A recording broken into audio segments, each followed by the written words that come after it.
Bonjour, notre équipe s'est demandé, mais quelles sont les meilleures pratiques en recherche qui valorisent la voix des personnes opprimées dans notre société?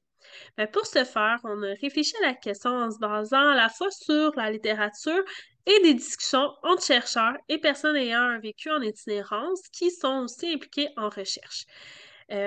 Donc, on voulait offrir des recommandations là, aux personnes qui voulaient inclure des personnes ayant un vécu en itinérance dans leur recherche.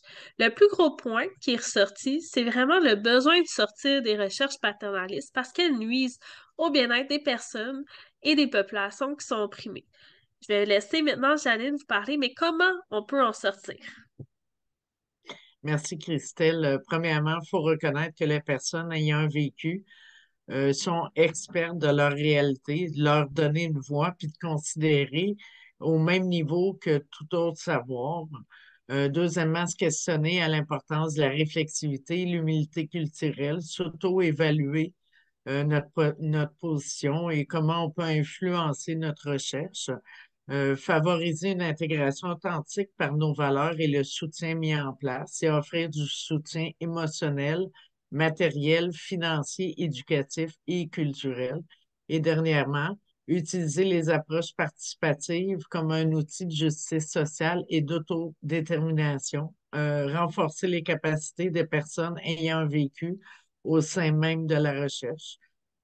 Pour moi, qui suis une paire en recherche avec un vécu d'itinérance, j'ai été intégrée dans des recherches, dont FACE, avec Christelle dans son postdoc et à l'IUD. IUD. J'ai été formée pour faire des entrevues, j'ai été formée pour les enregistrements, pour recruter les personnes. J'ai été aussi on m'a impliqué dès le début. Ça fait 3 ans que je travaille avec Caroline Leblanc dans sa recherche. Donc, j'ai vu des gens passer, s'impliquer 1 mois, 2 mois et repartir. Donc, je peux dire qu'ils m'ont donné, toutes ces implications-là, m'ont donné une confiance en moi pour participer de plus en plus, puis de m'investir dans la recherche. Merci beaucoup pour Merci. ton partage.